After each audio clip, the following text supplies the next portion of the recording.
And now, it's time for another Dice Tower review with Tom Vasel. This may come as a shock to many of those watching, but I am not necessarily a great authority on fashion.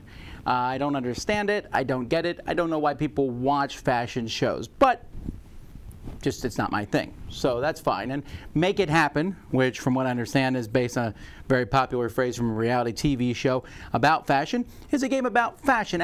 As a game theme, I think fashion is very interesting. Pret-a-porter and other games, Rococo. I don't mind that idea of getting someone dressed up, and it's an interesting, unique theme. So I was pretty interested in this one. I was kind of fascinated. It said 2 to 12 on here, 14 and up, which, just spoiler, I don't even know why that's even in the game. Has nothing to do with that. Like a 4-year-old could play this. And 30 minutes. Okay, interesting. It's a team versus team where you create garments and have your models be the best. Let's take a look.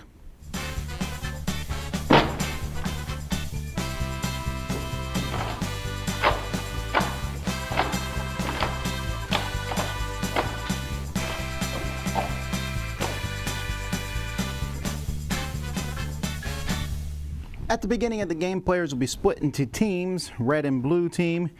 Each team is going to get a bunch of boards that show various styles they can do. You'll pick 3. So maybe I'll pick business chic, the dress, and the ball gown. All right, so you put these in front of you like this. Each team is also going to have a whole deck here of cards that show various fabrics.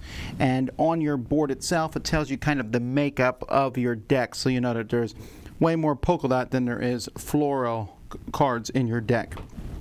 Players are going to draw a certain number of cards in their hand. That's going to depend on how many players there are. But essentially, you're going to have 8 cards per team in hands.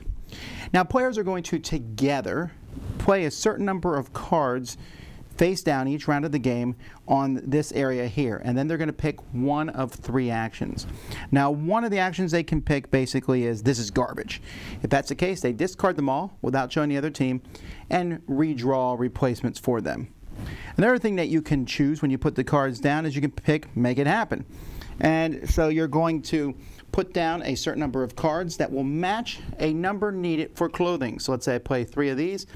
I just stick them underneath her like that to show that's what her shirt looks like on the top. And then I could play maybe 3 more of these later on in another turn. And there you go.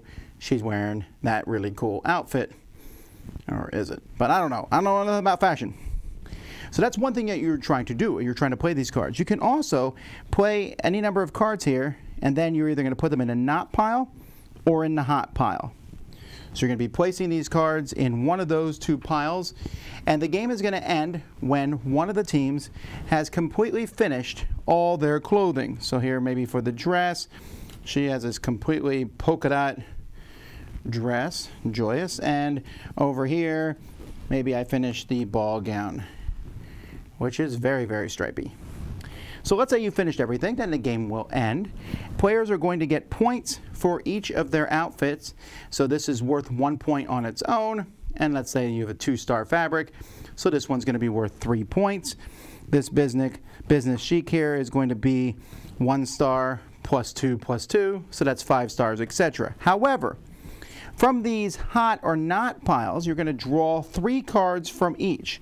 So I draw 3 cards from the hot and 3 cards from the not. If there's any card that's the same in both, you would discard it. So let's say I drew them like this. Then these 2 cancel each other out. These 2 cancel each other out. So this is on the hot and this is on the not. And the not says if anybody has that in their clothing at all, they are booed off the stage and they get nothing. All right, so the not gets you nothing. The hot gives you an extra 2 stars if you're using that fabric. That's it. You then compare your star scores, and whoever has the most is the winner. The card quality in the game is fine. The decks are differentiated by black and white stars on them, which is a little odd. You thought they would have made them match the colors, but not a big deal. You can see there's various patterns that are in here that you can have. And I was very attracted to the game because I like the idea of taking these patterns and sticking it behind there. That's a cool look to, I think, how the game works.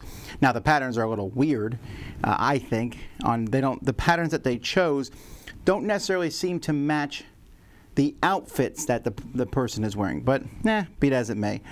I also like the fact that it tells you the distribution here, because that really matters when you're looking for 5 cards, and then you realize there only is 5 4-0 cards in the deck completely. And it, it fits in the box fine. It's a little boring looking overall, but the components are okay.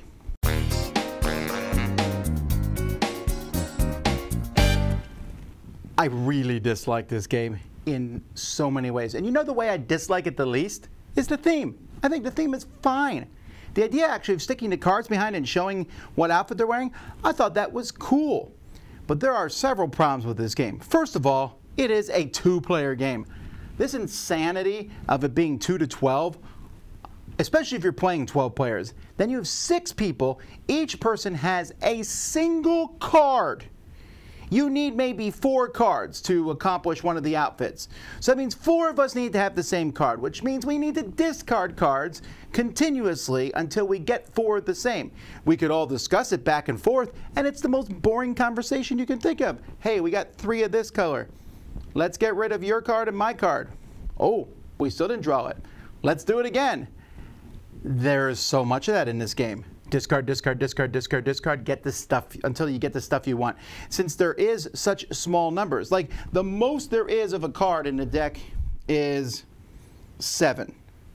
And some of the outfits need 5 cards of the same type to play down there. So you just keep drawing and redrawing and redrawing and redrawing until you get what you want. You can also put cards in the hot or not, which can cause some problems. In one game I played, the other team did not think it through, and they put so many cards in the hot and not piles that they didn't even have enough to finish their garments at the end of the game because they had put enough cards in those hot and not things. And that's what you do in this game. You look at the outfits you built, you put them in the hot pile. You look at the outfits your opponent built, you put those in the not pile. But since you are building 4 or 5 of the different fabrics yourself, you're not putting too many in the not pile, but it doesn't matter. At the end of the game, which could last for 30 minutes, seriously, it could, you draw 3 cards and no one gets points for those. Total random. Yes, you can seed the deck and have more not cards in there than not. Not. I'm getting all tongue twisted here. But at the end of the day, it felt like no decisions in this game mattered. You just sat there, drew. Put cards here, play these cards, build this, turn over cards, score points, and the game's over. Wow. I have not played a game I've disliked this much in a while. It was just not fun at all. Nobody thought it was interesting. The idea of it being teams, like I said, is really laughable. There's no communication, no fun. The only thing I could see this game being good for is you are watching TV and playing it at the same time. Again, it feels like the waste of a pretty interesting and good theme. But it's a card game that I just can't recommend. Make it happen? Not for me. Dice Tower Judgment? Not hot.